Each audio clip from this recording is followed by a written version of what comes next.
Welcome back to the Reality Guys. I'm your host Brian, and today I'm talking Love Island, Australia. This is season 7, episode 4. This is the October 30th episode, the Thursday episode.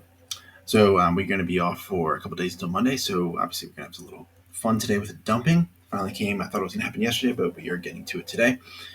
First off, I figured out what Mick was reminding me of. He kind of reminds me of like a poor man's Captain Jack Sparrow, but just without like the hat and the eyeliner, but like it's something about his mouth. It just like when he was moving, sometimes I'm thinking he looks like a pirate.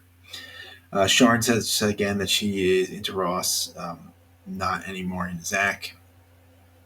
Um, this is foreshadowing for later. Jotham liked his kiss with Gabby a lot more than Lacy, and he said he felt a spark there. So that is also something to consider when the recoupling comes up. Isabella is not a fan of Mick's kiss, so I think Mick would prefer to couple up with Isabella, but Isabel. But I think she's not into that at all. So I think that's kind of why he sticks away, like doesn't go through with it later in the episode.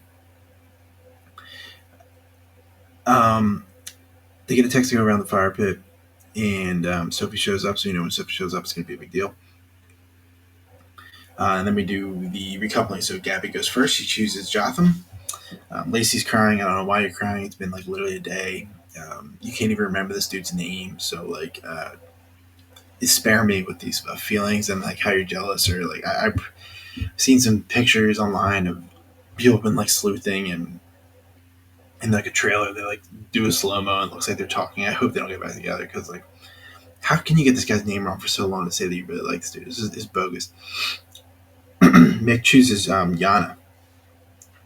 So that is a little surprising. I thought maybe he could pick Bailey. He could also, he clearly likes Isabel. So we'll see what happens there. He makes a comment after the fact. He's like, "Hey, sorry for eliminating Cooper," and Cooper's like, "Who said I was? Who said I'm eliminated?" So you've seen a lot of sides of Cooper where it's like it makes sense how he got into a fight, a bar fight before the show was aired, and like getting charged for it now. Like just the way he like talks, and he has like something later where he talks to Mick and like calls him like Dick Mick and things like that, and like kind of being passive aggressive. And I mean, he's just a total loser, honestly. He just just a bum. So what we find out though is like how we're going to do the dumping. So Sophie makes all of the Islanders that didn't get chosen by the bombshells, separates them to boys and girls. Starts off by saying like the girls are now going to decide what boy is going to be dumped. It's like, oh shit, okay, so maybe it is only going to be a guy's elimination. So they go through the whole thing. They have their conversations. They leave. They do the bullshit where it's like, oh, everyone says the reason why they should stay, and like they don't really give us any of the conversation who they're alluding to. And then they come back, and then she's like, well, then now the guys are going to do the same thing about the girls, so they can only, but they're going to go like do the same deliberation, bland, not giving us a lot of details, and then do give their verdicts here. So the girls decide to dump Zach. I thought Zach was probably one of the better dudes in the villa. Like I guess at being a good person wise. I thought. I mean, I know he could get a little flack for how he like handled his Bailey. Like he doesn't want to talk to her anymore, which I thought he did like way better than he possibly could have on a show. He could have been way more of an ass. The guys decided to dump Bailey. So it's funny that they both were in a couple. Bailey was like really ready to like explore and see what was out there, but like they're the only two that aren't really talking to somebody. So like it's kind of the most obvious. Makes sense. Like if Sharon isn't into Zach, why and she wants us to see what's going on with Ross, like that was the only way that maybe Zach could have stayed. I don't know how Bailey would have stayed. There was unless Mick chose her. I don't think there was any other way that she would stay based off of like the other dude, like the guys, like uh, Connor, Isabel. Like that's a lock. Ross is with Sharon, so that's locked up. That's two. Um, who's the other one? I mean Lacy. I don't think that. I mean, it could have been Lacy, maybe, but I just don't think they would get rid of Lacy. I just don't think they would have. And then, damn, who was the other chick? I can't even remember. Um,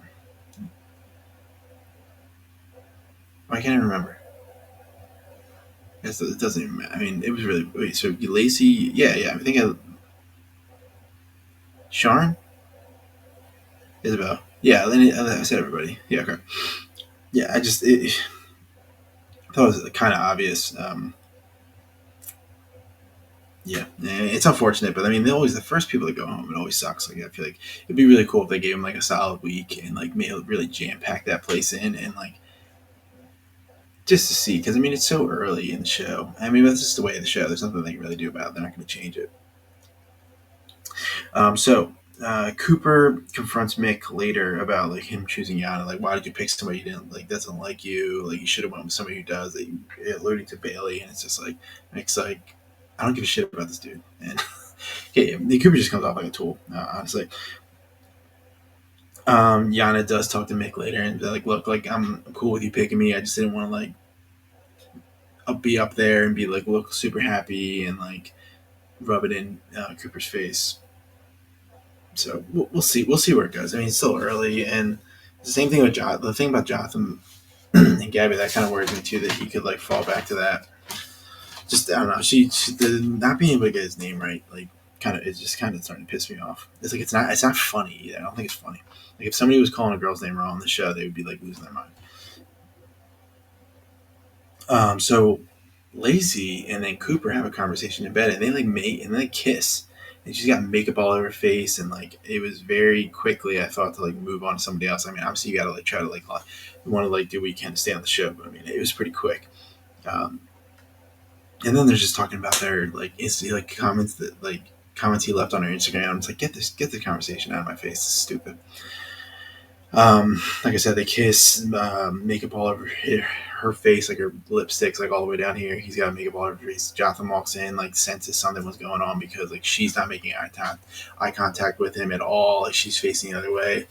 Um, Cooper's got he got stuff on his face, and like Jotham makes a comment.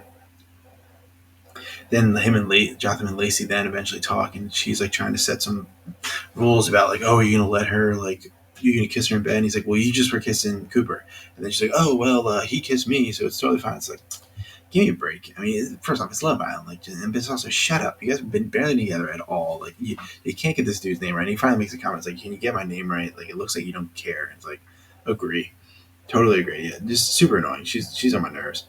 Um, then they go to sleep. She is like, I can't believe I'm sleeping alone in the bed, blah blah blah. And then she like eventually like, can't even sleep in there. She has to get up and sleep outside. Just like all performative theatrics, honestly. I'm just seeing right through it. I watch enough TV to know it's all bullshit.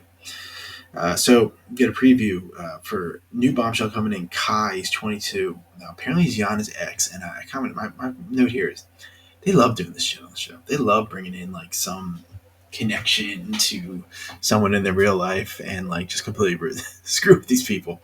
They actually did it on Love Island USA too with the one dude's girlfriend or his ex girlfriend. It's just like they know what they're doing. They just they want the drama. So yeah, I thought it was a good start to the week. I'm enjoying it. We'll be back for episode 5 on Monday. See where people land, like what the preview gives us and stuff like that. But I'm excited. I'm enjoying it. I think it's been fun so far. And we do have a bunch of other stuff too. So I still need to post a video for Traders Canada. I need to do a video for the next 2 episodes of Celebrity Traders. We have Survivor. We have Amazing Race. We will do Married at Sight probably maybe tomorrow because I think they dropped today. But just like so much stuff Wednesday and just it's a rough day, man. The amount of shows that come out for us on Wednesday, it's actually crazy. It's crazy. But I appreciate everyone for watching. Let me know what you think of the first week. Any of the comments about the show, greatly appreciated. Any show suggestions, also greatly appreciated. And then I'll talk to you. I mean, I'll talk to you in the next video that we post here. But for this show, I'll talk to you on Monday. I hope you enjoy the weekend, and I'll talk to you next one. Peace.